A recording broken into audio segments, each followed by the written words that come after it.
Hi everyone! I hope you're all having a great week.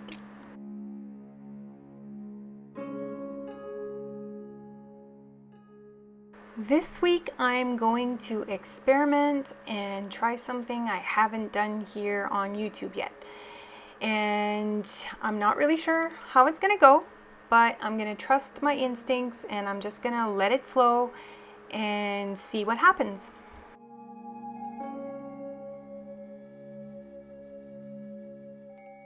I'm starting my process by applying this quinacridone rose in the area where I will ultimately create my focal point. And this color is really going to be, I'd say in the background, but that's not really true. It's going to be the color that pops up. But before I get to that point, I'm actually also going to use some masking fluid. And I have a syringe here with a special tip that lets me sort of apply the masking fluid in whatever way I want. I've used this syringe on other art projects when I paint with acrylics, but I've never really done it with watercolors. So I've never done it with masking fluid, and I want to see how it goes. I don't know if it's going to apply the masking fluid too thickly and if it'll create a mess. I'm not really sure, but I want to give it a try, and I think I might be able to create some really cool effects using the masking fluid.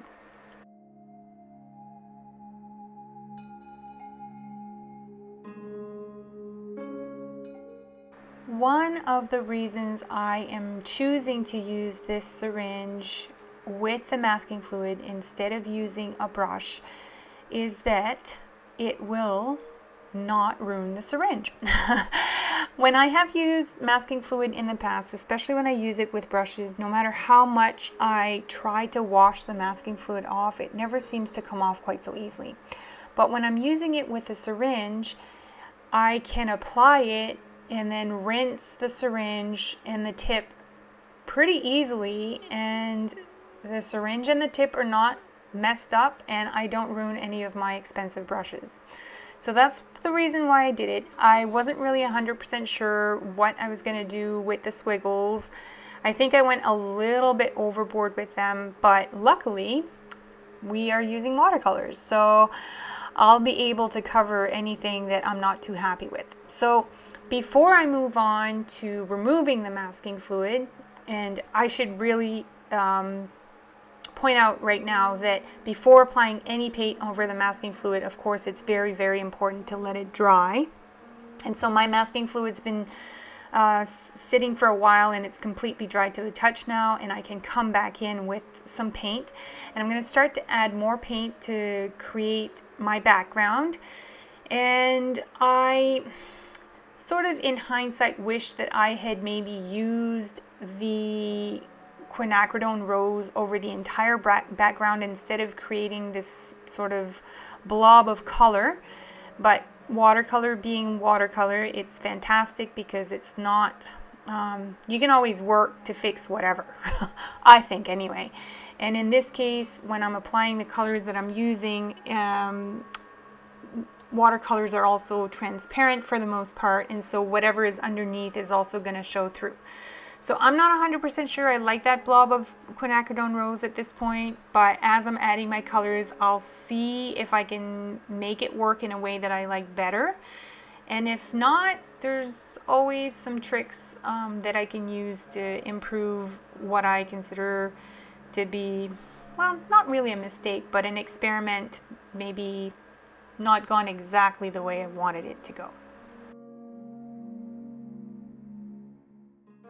So in the area or over the area where I added the masking fluid, I want to add a darker color because when I pull the masking fluid off, I want the quinacridone rose that's underneath to really stand out. And the best way to make that happen is by creating contrast in that area. And to do this, I add a dark color. In this case, I'm using turquoise and maybe a little bit of phthalo blue, so that hopefully when I pull the masking fluid off, it'll really make the squiggles that I created stand out a lot more. I'm experimenting with color here. I have, you know, ideas of colors that I love to play with that I find look really nice together. And I'm also giving myself permission to make changes as I go along, because again, this is an experiment. I'm not 100% sure if this is gonna work. Such is the case for a lot of my paintings, but you know, that's what's part of the excitement and fun of the process, is that I discover things as I go along, and I'm almost sometimes as surprised as you are with the results.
I've gone a little bit overboard with my water bottle here, so I'm just using a damp, clean brush to pick up some of the water that's on the paper.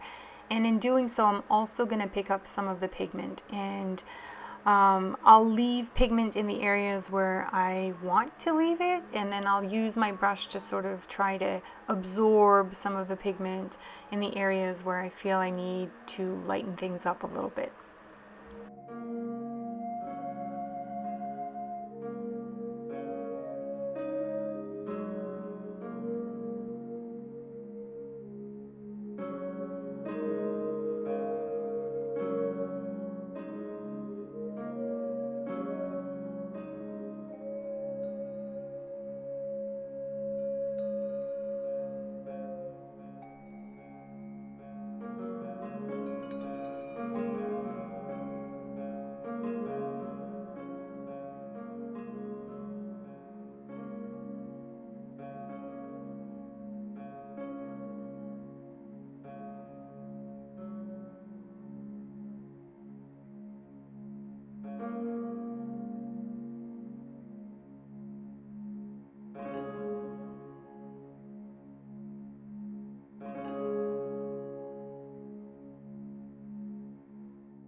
I'm adding just a little bit more darker blue in this area over the masking fluid, so that I can really help the shapes that I've created to stand out once I pull off the masking fluid. And once I'm done adding this color, I'm going to let the whole background dry completely, and then I'll move on to removing my masking fluid.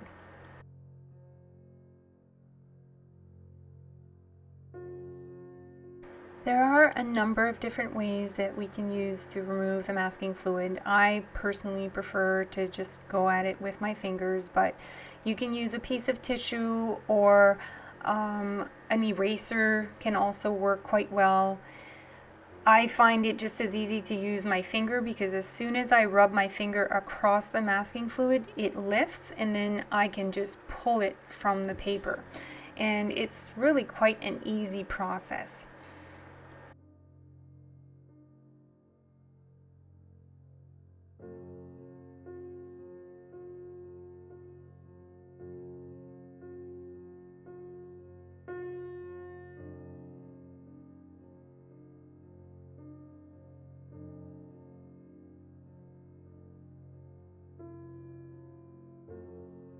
Now that my masking fluid is completely off, I'm going to move to making some slight changes to the area that I masked. So I'm just going to go over certain lines that I created with the masking fluid, and I'm going to use the same colors that I used on top of the masking fluid to make the squiggly lines sort of show up or stand out, and I'm going to paint over them. You're still going to see them a slight little bit in the background, but that's okay. I think that just adds to the painting. And I love the fact that I can come in after the fact if I feel like I've gone overboard. Like in this case, I really feel like that's exactly what I did. I went a little crazy with my masking fluid, and I created squiggly lines that were kind of neat but a little bit too busy for my liking. And so now I can just cover them if I'm not happy with them, and I get to decide exactly what I cover and what I leave, and I find this process to be pretty satisfying.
Since I want the area where I've created my squiggly lines to be a little bit more contrasting, I'm coming in with my black fountain pen and I'm adding some stippling along the edge of the squiggly lines. And this is just going to, again, create more contrast from darkness and light and make that squiggly line stand out a little bit more.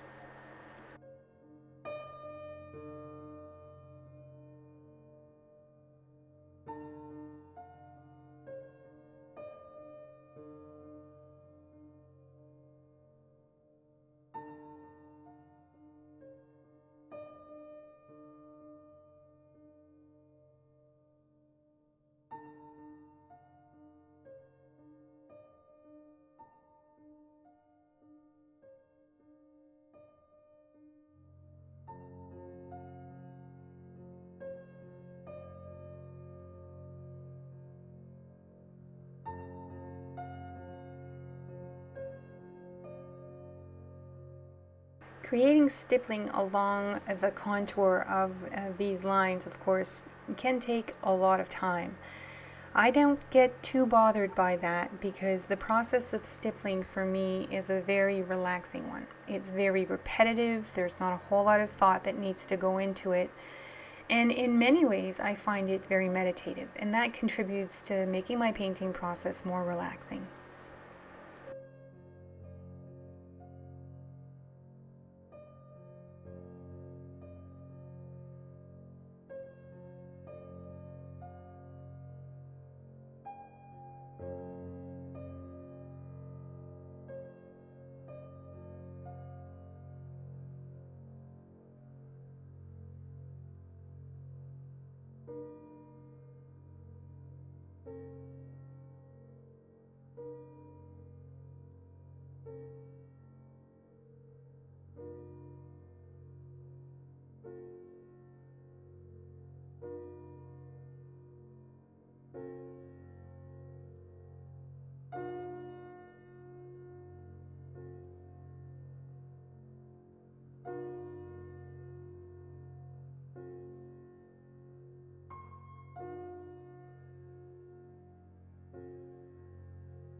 The more I look at this painting, the more I love the landscape aspect of it. And initially I had started by creating it sort of in portrait mode, and I feel like the best way for me to actually present this painting is as a landscape, a very abstract landscape. And so I am going to continue to work with this in mind, the idea that the painting is more sort of an abstract landscape, and that squiggly line sort of to me almost represents like a bolt of lightning coming from the sky and lighting up the ground. So I like it, I like that, and I'm going to work to make it look even more so like a landscape. But like I said, a very abstract landscape.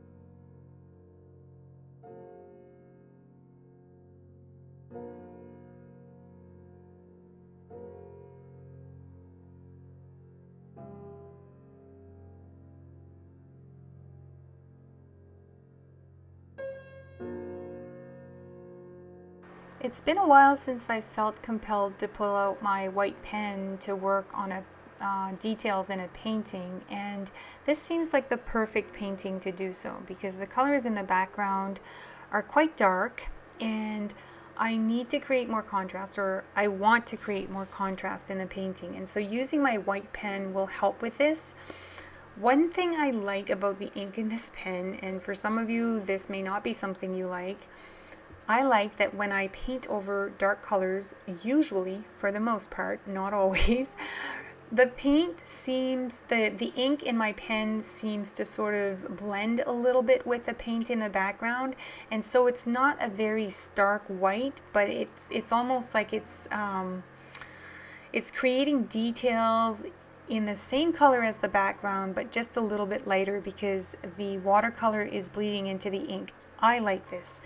If I wanted to make this a little bit brighter, if I wanted to make my white dots a little bit brighter, I would simply wait for all of my dots to completely dry, and then I could go over them again with my same pen.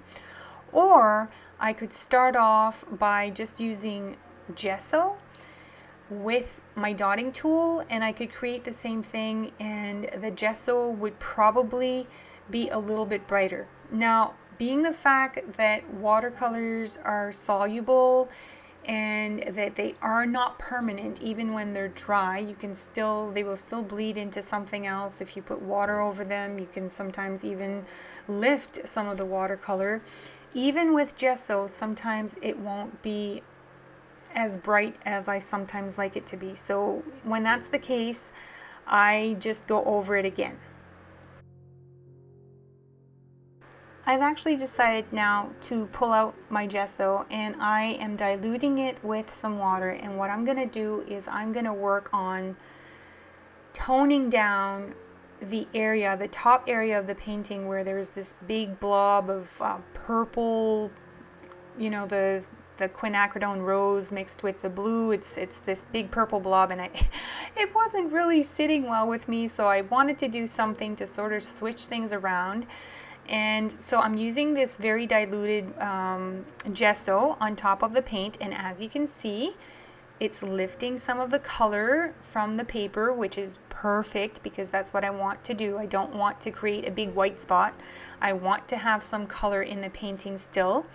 And using the gesso in this way, for me, I find works really well because it's a way for me to create some quote-unquote corrections without completely wiping everything off the paper. I don't know if that makes sense, but anyway, I hope you understand what I'm talking about. I'm just, again, using very diluted gesso. The paint is seeping through and tinting the gesso, and I'm going to cover this area, sort of try to work on blending it a little bit so that I can make it less, like make that little blob in the background kind of disappear, and I think this will work better for me.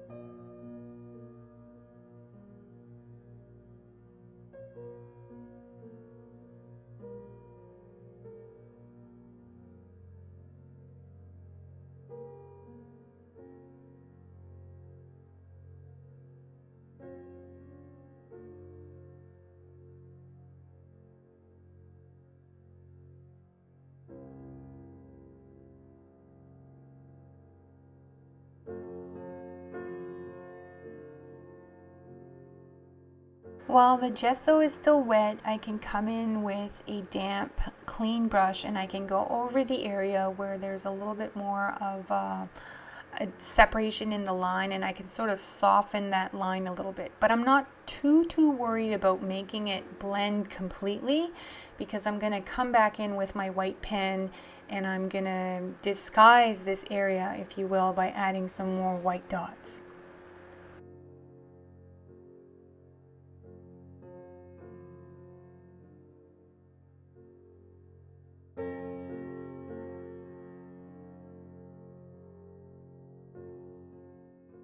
So today I have a lot of things to celebrate.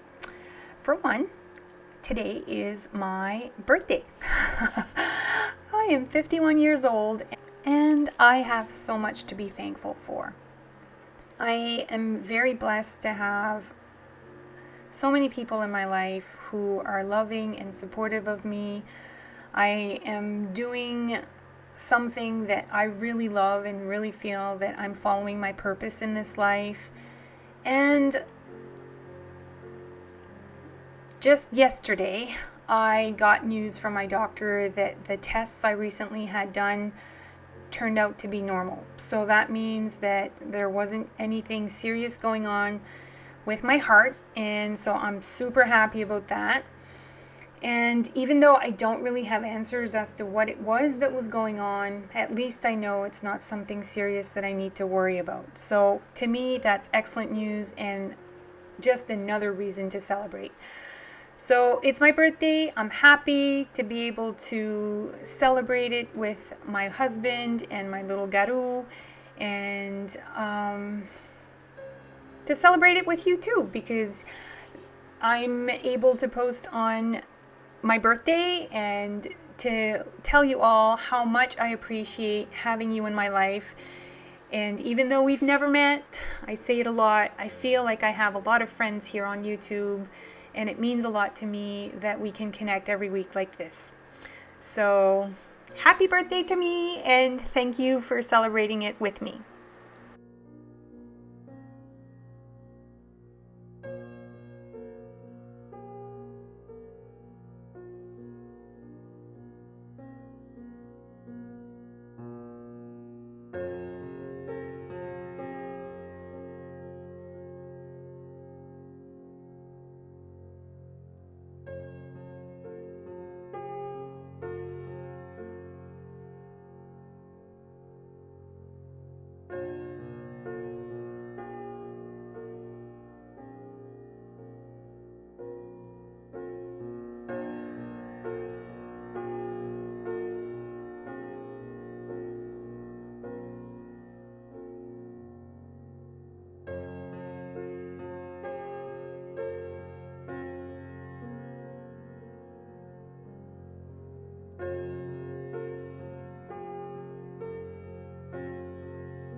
Earlier I mentioned that my little landscape felt like there was a thunderbolt coming down from the sky, hitting the ground and sort of spreading through the ground. And that's what these squiggly lines sort of represent to me. So I thought there was no better way for me to sort of emphasize that thunderbolt and that lightning, if you will, hitting the ground than by adding some iridescent paint over it. At first I thought, oh, maybe I could use some magic green, and I think it would have looked really, really neat. But I also had this little, this color in my, let me just pull it out there, in my CSY Art Gallery paint kit. It's called Pink Pearl, and I thought maybe the magic green would cover that quinacridone rose a little bit too much, and that the pink pearl was a little bit more transparent, a little bit more similar to the quinacridone rose, and that it would be a nice way to add some iridescence to those squiggly lines without making them disappear, because, you know, I created them in this color. I wanted them to stick around. But I do want to do something to make them stand out a little bit more, and so I'm adding this iridescent color from this little kit. And I love these little CSY colors. Man, I'm so happy I discovered them. There are a lot more kits, and I'm gonna try and get more because they seem to have so many different colors, iridescent colors, and their colors are so bright. So anyway, enough about that. I'm adding this pink. You can see that it's not completely covering the quinacridone rose in the background, which is perfect. And then when the paint, the iridescent paint, catches the light, there'll be a little bit more something to create additional interest and make that area stand out more.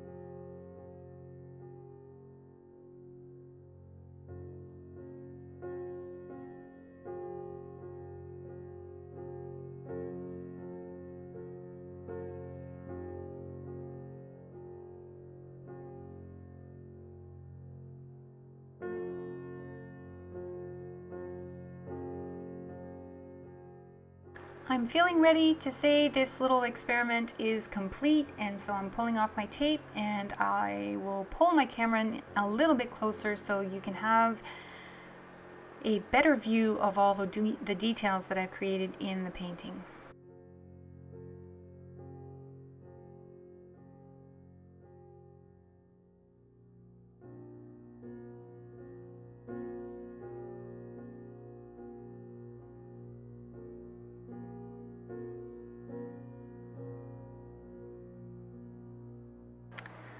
The pink pearl is the perfect addition to this painting, I think. It's a little subtle, it doesn't stand out too much, and I love how when it catches the light, it just makes that focal area much more prominent.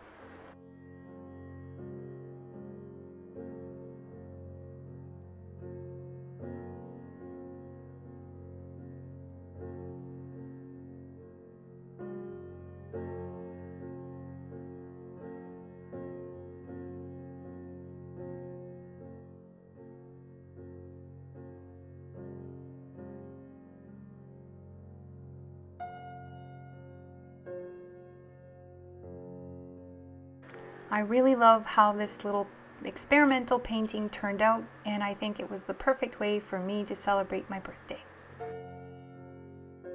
Thank you again so much for making the time to join me on my creative journey. I hope you have a wonderful week and happy creating!